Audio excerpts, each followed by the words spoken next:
بسم الله الرحمن الرحيم. دخل رسول الله صلى الله عليه وسلم المدينة المنورة مختتما بدخوله هذا رحلة هجرته الظافرة سائرا وسط صفوف الأنصار الذين ملأت قلوبهم محبة وشوقا، كلهم يسعى إلى أن يكون له شرف إقامة النبي الكريم في داره. والناقة تسير بين دور الأنصار بإذن من الله، والنبي صلى الله عليه وسلم يقول: خلوا سبيلها فإنها مأمورة، حتى أتت حي بني النجار أخوال جده عبد المطلب، فكان ذاك هو مكان بيته ومسجده صلى الله عليه وسلم. ثم قال رسول الله صلى الله عليه وسلم: أي بيوت أهلنا أقرب؟ فأقبل أبا أيوب الأنصاري رضي الله عنه فقال: أنا يا رسول الله، هذه داري وهذا بابي.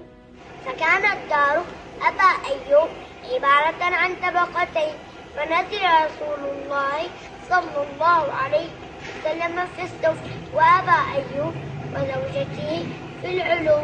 ولكن أبا أيوب لشدة أدبه قال: بأبي أنت وأمي يا رسول الله، إني لأكره أن أكون فوقك وتكون تحتي.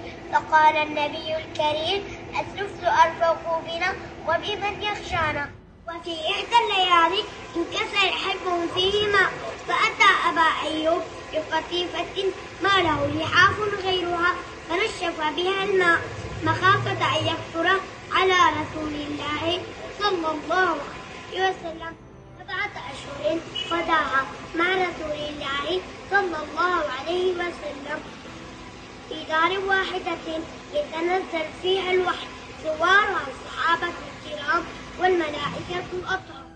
كانت تلك أشهر كافية لتجعل أبا أيوب شعلة متقدة إلى الحماسة والفداء والحب والعطاء. قد شهد مع رسول الله صلى الله عليه وسلم بدر وأحد والخندق وسائر الغزوات. كان رضي الله عنه شديد الحرص دائم الخوف على رسول الله صلى الله عليه وسلم أن يصيبه أذى، فلما رجع من غزوة خيبر كانت معه أم المؤمنين صفية رضي الله عنها. مات أبا أيوب تلك الليلة متوشحا سيفه يطوف بخيمة النبي الكريم حارسا له، فلما أصبح ورآه على ما هو عليه قال: ما لك يا أبا أيوب؟ قال: يا رسول الله، إني لخفت عليك من هذه المرأة، وكنت قد قتلت أباها وزوجها، وكانت حديثة عهد بكفر، فدعا له قائلا: اللهم احفظ أبا أيوب كما بات يحفظني.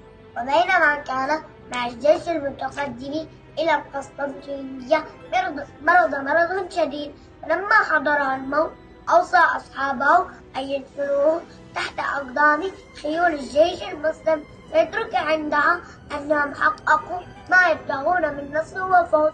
وقد حققوا أصحابه وصيته ودفنوه تحت أسوار قسطنطينية. لقد حفظ الله قبره كما كان يحفظ النبي صلى الله عليه وسلم.